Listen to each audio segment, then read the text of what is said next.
Hello, everyone. It looks like we are streaming live on Facebook. This is super exciting. So thank you and welcome to our Transfer Edge Facebook Live. And we have some great representatives here to talk to you today about all things transfer admission, because it is Transfer Tuesday in our virtual engagement series.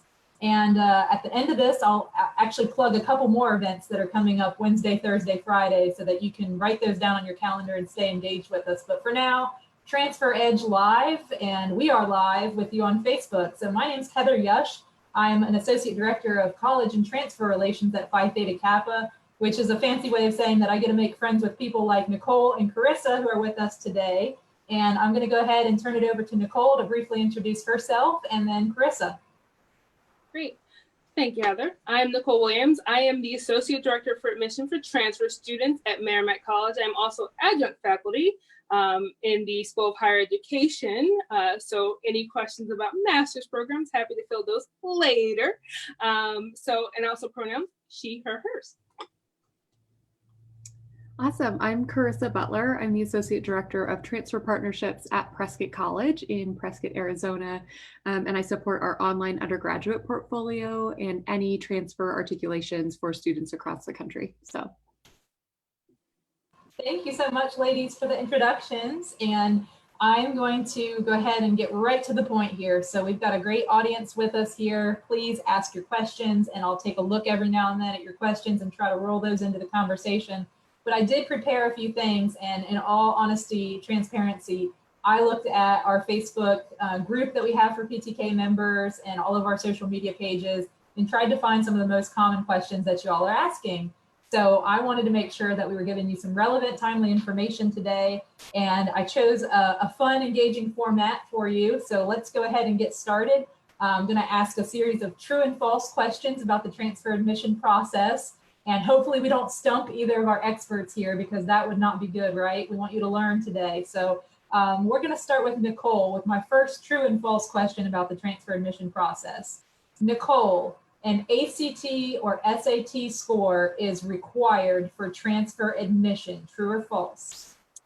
So that's all actually true and false. So it just depends on the college and the university.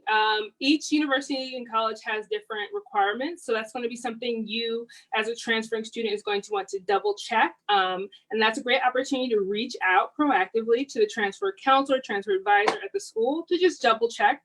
Sometimes it depends on the major. If you're looking at a health science or engineering major, if they have accreditation, they might need those scores. But sometimes if it's a more generalized major, they might be more flexible there. A lot of schools are text optional, especially with what's going on with COVID and just the availability of tests. So schools are being more test optional in the next couple of years. But that's something you want to check either online or calling directly for the transfer counselor. Love that answer. So don't be intimidated. Don't be scared. I know Nicole and Carissa will still answer your phone calls, even though they're probably not on campus just quite yet. So they are there for you. They want to hear from you. So wonderful, wonderful advice. Thank you, Nicole. Carissa, let's ask you this next true or false question. Just having pass-fail grades or W's withdrawals on a transfer student's transcript will negatively impact chances of admission. True or false? Great question. So like Nicole, not necessarily. So it really depends on the institution that you're looking to apply to and their admissions requirements. I think especially right now, a lot of institutions had to go to pass-fail in their last quarter or their last semester as we were wrapping up COVID. So those are going to be particularly well accepted and understood in most cases. If the application didn't ask for any explanations around F's or W's, fails or withdraws, you may expect for the admissions counselor to reach out for an explanation for some of the context around some of that, depending on how holistic the admissions and application process is. And if your current institution providing you with the pass grade isn't able to provide the transfer institution with an A through F grade equivalent, then those might not transfer. So you want to connect with the admissions counselor at your four-year institution to determine if they have an equivalency. So a lot of institutions require them to be a C or better, or for a pass grade to be a C minus or better. So find out what your current institution provides as an equivalent and what your transfer institution would require. That is awesome information. And just to recap the last two together, in case anybody joined a little bit later, because I saw we spiked in our numbers, so the two questions combined about should I take the ACT, SAT and turn that in for transfer admission, and then this pass fail W's on my transcript, is that a deal breaker? In both situations, I know we have members out there, students who are PTK members, who are thinking, oh my gosh, I better go sign up for this test and I better start studying and pay all this money. It may not be necessary, so please don't stress yourself out. Before you do that, you need to call the colleges and ask the representatives at those four-year schools. So same thing with pass, fail, and W. I know I've seen students on there and have emailed me even and asked, should I retake this course because I had a W? It's not a deal breaker. It might be better for you to just take the W and move on, or the pass, fail. So thank you guys for your transparency and answering those two questions, because it weighs heavily on the minds of prospective transfer students, I can assure you that. Okay, let's move on. Two more true and falses. So hopefully we get some more great content here from both of you. Nicole, your question for true and false: if a student's financial situation has drastically changed within the past few months, they should notify a representative in the admission or financial aid office. True or false? True. So I would say overwhelmingly institutions are wanting students to make it aware if there's any issues, especially with what's going on with COVID, what's going on with this recession right now. If there's any financial difficulties, if parents have lost jobs, guardians have lost jobs, if students themselves, if they're paying for schools and they've lost jobs, if there's anything health related, any of those issues, they want to know. Our schools want to know. A lot of financial aid offices have specific special appeal forms. A lot of schools just in general have appeal committees. So even if you don't have a special condition or a special issue, you can just ask for more money. It doesn't hurt to ask and just see what happens. That's awesome. I think a lot of students are under the assumption that everyone is kind of in a bad situation, so they feel kind of like they're not special or they shouldn't come forward because, how could there be money for everyone? Well, I don't think that any particular student should make that assumption. Based on what you're saying, at least it would be worth their while to at least come forward and tell you that they're having a financial difficulty. Definitely. Yeah. And schools are making, the case in their, budgeting offices to have extra aid, placed for their students, for incoming students, for current students, to make, sure that their students who are coming, who are returning, have, more financial assistance, because they know that this is the case. So they're making sure that there's availability for that.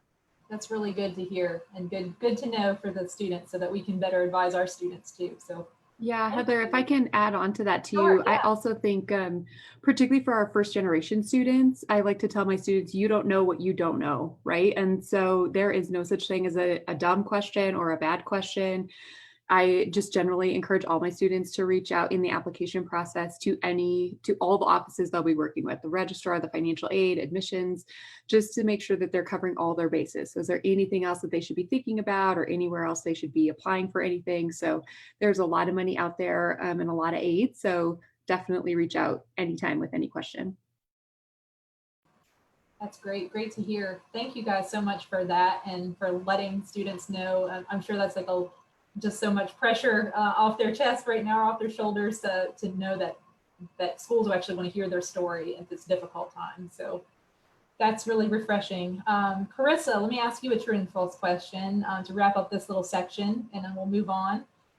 Is it too late to submit a transfer, or I should say it is, I have to make a statement. It is too late to submit a transfer application for fall 2020. Is that a true or false statement? That is false. That's false.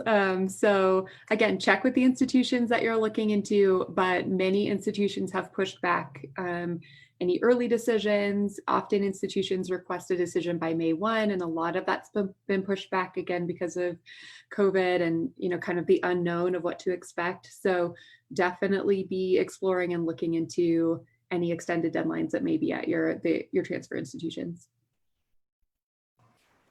That is great. Thank you so much for sharing that. And it's great to hear again for the students. This is all student-friendly answers that we're getting about there might be more aid for you if there's a situation, and you may not have to take an ACT or SAT test, and you might still be able to apply for fall. So these are great things to hear. Okay, let's move on to our next section. I see some questions coming in. Keep the questions coming, and I will address those as I can. Fill in the blank. So let's move to Nicole now. I'm going to make a statement and leave a blank in there, and you just tell me what comes to your mind. So one word to describe Phi Theta Kappa's annual convention, we call it PTK Catalyst, is blank. Invigorating. As someone who's gone multiple times, love it.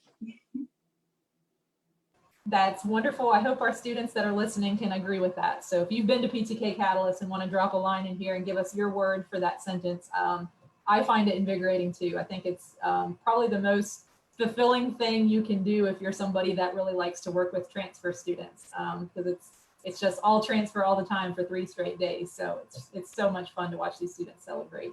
I would agree. It is definitely invigorating. I see some thumbs up, so I'll take that as a yes. Carissa, let's go with a fill in the blank for you. PTK members are blank. I think they are driven, focused, and really high achieving students. Particularly for us, we find that they really bring diverse perspectives and academic goals to our institutions because they've got such a foundation behind them in their transfer coursework. So lots of great things from our students from PTK. That's awesome. Thank you for saying that. I'm sure everyone listening fits all those definitions that you've just given us. So wonderful to hear. I see some thumbs up coming in. All right, let's go to Nicole with another fill in the blank question. So this one is a little more general. And this is a question we're hearing a lot, as I'm sure both of you are as well. So taking a gap semester or a gap year is blank. Preparatory. I think it depends on the student. I think it depends on what they're doing, but it often gives students time to either be reflective, time to make money if they're trying to save up funds, time to just have fun, in the stressful academic career, just take some time off and just, explore the world or explore their neighborhood or, work, take care of their family, just prepare for whatever they need to go on to their next steps in their academic career. I love that. Preparatory. That is a great. That was a great answer. I'm just beside myself. I thought that was wonderful. So I was thinking, people might think it's risky or maybe a bad idea. The preparatory certainly sounds positive to me. So that's wonderful to hear that students have that option and shouldn't be, afraid to talk about that if that's one of the things weighing on their mind. Yeah, and I think it's really important that students be prepared to talk about it. And I think that's part of the preparation. Just be prepared to talk about why you took it and how that prepared you for where your next step is in college.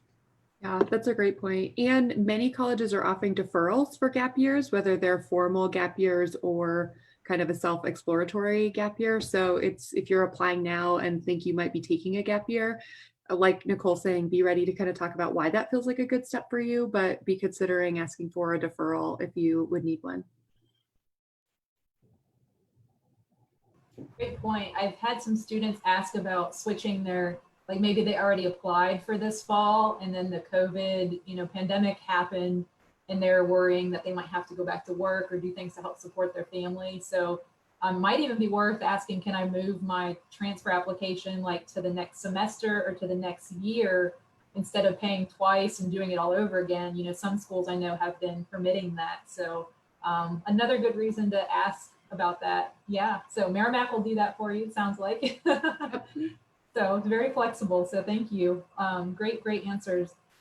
Okay, last one on the fill in the blank. I have this one for Carissa. Okay, the statement reads, dual enrolled, which are high school students who take college classes. So dual enrolled high school students are considered blank applicants. What kind of an applicant? Freshman, transfer, or something else? Yeah, this is a great question. They're almost always considered freshmen, particularly from a financial aid perspective.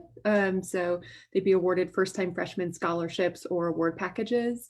It depends on how many credits you may have taken in your dual enrollment as to where you might come in academically. So again, it's kind of a good idea to be connecting with your transfer institution just to determine how that may impact what your first semester looks like in terms of required courses or any core curriculum or particular writing courses that you may be waived from because of your dual enrollment credit. And if I can just jump in here as well, Krista, Yeah. something that's really great to do, and I know it can be hard and daunting as a high school student, but something that's a great opportunity is start talking to colleges you might be interested in early on. See if they have online portals where you can take a look at transfer credits. Because if you're making the most out of your credits, we have students who are transferring in with, associate's degrees in high school. And, they're then graduating with 2 or 3 years or, then getting a double degree or, however they're making use of it. But make use of the resources and the tools at these colleges. And many of them have robust transfer credit database so that you can work with a transfer counselor or a freshman counselor very early on in the process and say, I'm thinking of taking these credits to count for my high school degree. How do they count for courses, at the college I'm interested in? And should I take this or that? And just make that process, earlier in the process for you. I wish I could like things from Zoom so I could be advocating for what Nicole's saying.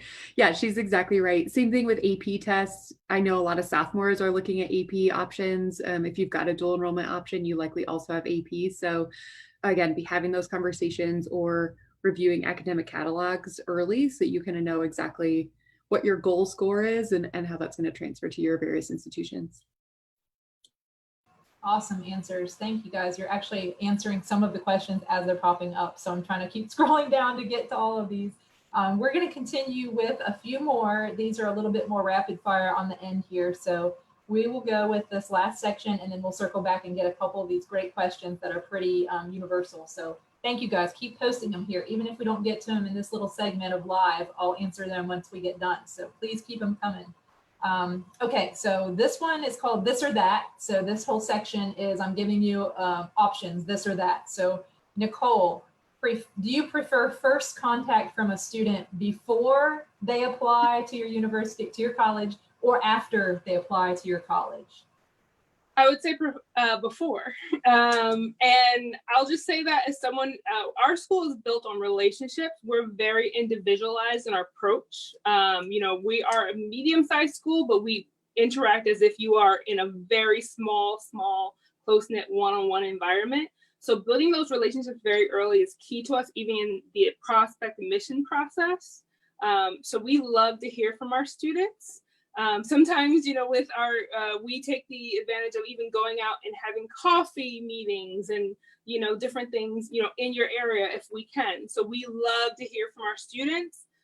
So if you can be proactive about it and just reach out to us, we don't fight. And sometimes the great thing about that is we'll then invite you to events. And for many schools, they use your engagement sometimes in terms of the scholarshiping process and the financial aid process. So when they see your engagement and they see how interested you are in a school, that might mean you might get some more financial aid, potentially. Can't say that for all schools, but for many schools, they do use that in the review process as well. Awesome. Thank you so much for saying that. And sometimes it's something where students are a little bit humble. They don't want to brag about themselves and tell you that they're the chapter officer, the president of their the Phi Theta Kappa chapter or whatever organization. So you heard it from Nicole. She wants to hear from you and she wants you to brag about all of these experiences and leadership roles that you have, because it might mean scholarship dollars for you. And if you don't tell her, how would she ever know these things about you? So great advice. All right, Carissa, you ready for your this or that? I'm ready. All right, so enroll at one college or take classes from multiple colleges. This is a good question. So instead of this or that, again, I'll say either, but this is like a strong but I'm going to add in here. You should have a plan. So many institutions can provide you with transfer plans or let you take courses concurrently, so side by side. Don't just take classes willy-nilly because they interest you. You really should be connecting with the institution you want to get that degree from and determine, will all the courses I'm taking here transfer here, and make sure you really understand how that really impacts your financial aid packages.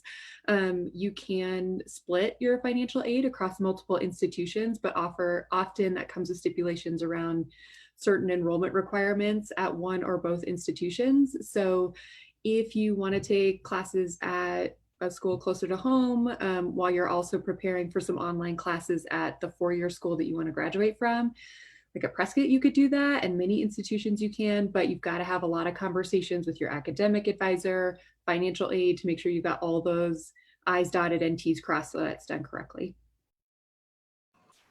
Such good information, because I know we have students that are wondering if they're trying to speed up their bachelor degree completion. I think that they're thinking in their mind they could piece together classes from other institutions. So you have like a home institution, you know, you need to have, you're getting your degree from one place going to give you that bachelor's degree. So just please follow her advice and have a plan and talk it through, because you don't want to get to a point where you've taken classes and you turn in a transcript and then they didn't know about it, and then those classes can't transfer because they didn't know in advance. I mean, we've seen it all. So please, please, please just, it sounds like a good idea, and it sounds like you're being very ambitious when you're thinking that way, but you got to make sure it's going to equal the end result that you're hoping to get. So it's great. And just a quick note as well, there's also opportunity as a current student, and you want to just keep in mind what the transfer credit threshold is. But as a current student at a four-year or bachelor degree granting institution, you'll want to keep in mind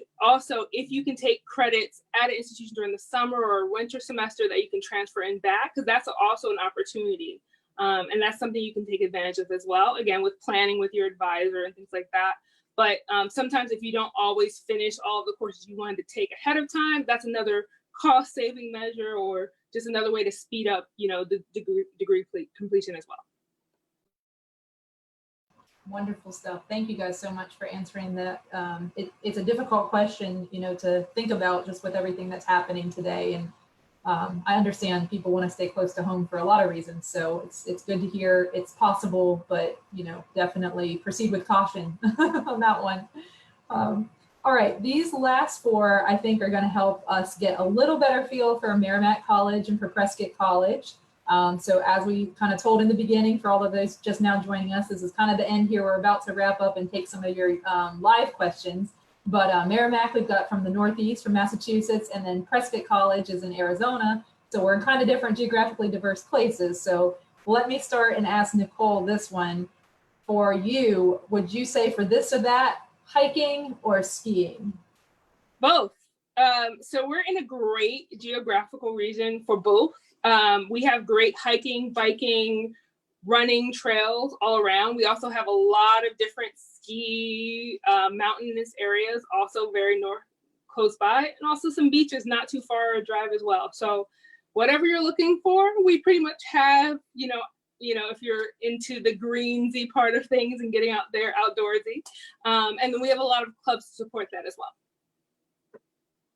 That's great. I know we're all thinking about outdoor recreation more these days than indoor recreation. So I think that's refreshing to hear. Sounds good to me. All right, let's move to Carissa on this one. Elevation or sea level is your this or that? Yeah, good one. For me personally, elevation for sure. My heart is the most content in the mountains. Prescott is actually at the same elevation as Denver. So a lot of people think Arizona is just the land of cactus and tumbleweeds, and we have that too. But we are smack dab in the middle of the state and at a real high elevation. So we're right in the middle of pine trees, and the trees change colors in the fall and we get snow. So we have a lot of to offer here in Prescott. And actually Prescott College is unique in that we have a field station in Mexico for marine biology and conservation studies at sea level, obviously. So we kind of get to dabble in both, even though here in Prescott, we're pretty landlocked at the top of a mountain. So. That's awesome. I didn't expect the this or that to go to sea level with Prescott, so I'm pleasantly surprised. It's a great answer. All right, let's ask Nicole this one. So this one has to do with a little bit with the Merrimack College kind of philosophy on education. So would you say for this or that, success coach or DIY, as in do it yourself? I definitely say we lean more towards a success coach model.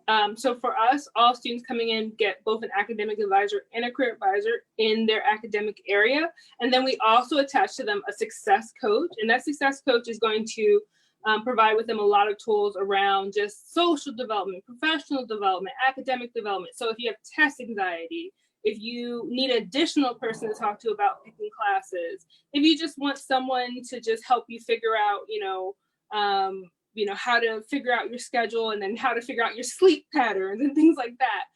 These are people often with psychological backgrounds and things like that. So they have a lot of training to just give you a lot more support. So student support is our game and our name. So that's what we do, again, on that individualized scale. I think we could all use a success coach right now. This is unprecedented times. So I would happily sign up to have a success coach. So that's great to hear. Carissa, let's go to the last this or that I have for you is going to be also kind of about the educational philosophy that Prescott College offers, traditional or flexible degree options. Yeah, this is a great question. I mean, really, ultimately, it depends on the student. So I think it's important that students don't feel pressured one direction or the other.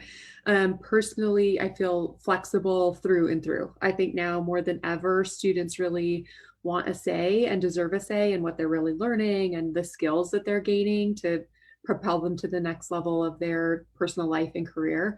At Prescott, every single degree that we award is different. Every student is unique, so every degree is unique. We're not going to put you in a cookie cutter plan and just say, here are 40 classes, we'll see you at graduation. We really want to engage with you, like Nicole's been saying, at a personal level, from the prospective stage, the applicant stage, to conversations with your faculty advisor and academic advisor, all the way through graduation. It feels really important to us that we are giving you the experiences that feel important to you. And so experiential, flexible, really personalized degrees feel really important, particularly at Prescott. So thank you both for those answers. And we are kind of at the end of our time here, but I wanted to just highlight scholarships real quick before we wrap up and talk about what's going on the rest of the week for PTK Virtual Engagement Week, because we did have scholarship questions come in. So let me clarify one thing. Phi Theta Kappa, if you're a member of PTK, you have access today to get on and apply to our scholarships through our website, which is going to be scholarships.ptk.org. So if you go on that website, you can put yourself in the running for Phi Theta Kappa scholarships that are funded by Phi Theta Kappa and our partner organizations that we work with. Plus, you may be eligible for scholarships. Let's say you're applying to Merrimack and Prescott College. You may also win scholarships from those schools. So you can kind of double dip in a way, because you might get a scholarship from us. And so you're walking in the door to Merrimack or Prescott College with money in your pocket from PTK, but you might also qualify for one of their transfer scholarships. So Nicole, you want to talk real quick about your PTK scholarship at Merrimack? And then if you want to talk a little bit about the transfer scholarship opportunities at Prescott, just so the students know how to do that. Do they have to fill out a separate application, or what's going on with that? Sure. So for all of our students, there's no separate application in itself. If you're a Phi Theta Kappa student, what we just ask is just let us know that on your application, and then we'll automatically consider you PTK eligible. Now, often on official transcripts, it'll show up. Sometimes if it doesn't, that's when we'll ask for a letter from the advisor, or if you have your official card, we'll just ask for a copy of that just to verify. But when we get that information, you'll get an additional $1,000 and that's renewable up to 4 years. Sometimes it takes students, 2 years. Sometimes students want to do double majors or things like that. So we give them that extra 4 years, or not extra, but a full 4 years to use that. So they get $1,000 on top of the usually the higher scholarship, depending on what their GPA is. So that can be anywhere up to currently, usually around $23,500. That's pretty So significant. 500 plus 1,000. Thank you. Wow, that's quite generous. Thank you so much for letting us know about that. And I know Prescott College has some amazing transfer scholarship opportunities too. Do you want to talk about that real quick, Carissa? Yeah, absolutely. So all of our transfer students are eligible for the Changemaker Scholarship at Prescott. It's a $3,000 scholarship per year for full-time enrollment and prorated for 3/4 or part-time. And there's no additional application required for that scholarship. $3,000 scholarship is the scholarship for the online undergraduate program, and we award our incoming transfer students $10,000 per year for their on-campus program. So it depends on which program you're applying to as to which scholarship you receive, but no additional applications required for those scholarships. Wonderful. Thank you both for working and serving at universities or colleges that support and serve transfer students and reward them for all of their efforts and their hard work. So thank you guys for being advocates for these transfer students. I'm going to put, if you guys don't mind, each of your email addresses in the comments so that students can follow up with you if they have more questions and want to learn more about Merrimack College or Prescott College, and hopefully get their name in that hat for those transfer scholarships that you all offer. So thank you guys for your time today. And before we sign off, I just want to plug a couple things for everyone that's still with us. We've got Workforce Wednesday coming up tomorrow, where we're going to spotlight a Phi Theta Kappa alum who is in the workforce at 2 p.m. Central Time. So come back here and meet us. It's actually on Zoom. So there's a registration link on our social media pages for Workforce Wednesday at 2 p.m. Central Time. Then we have Employment Edge Live tomorrow at this time slot on Facebook Live. So 4 p.m. Central Time. We'll be talking internships. So come on back for that. And then Thursday is our training Thursday so that you can learn about how to maximize your membership at 2 p.m. Central Time. And again, signing up on our social media pages. And Friday, of course, is our PTK Fanatic Friday, where we have some fun and kind of more playful things going on with PTK conversation starters on Facebook and Instagram. So make sure you are following social media so you can sign up or know where to be and when. Thank you guys so much for your time today, and everyone listening. Have a wonderful rest of your virtual engagement week here with Phi Theta Kappa. And stay strong, stay healthy, and keep supporting one another. And we hope that your transfer goes smoothly. And please don't hesitate to reach out to either Nicole, Carissa, myself, anyone at Phi Theta Kappa. We are all here to support you.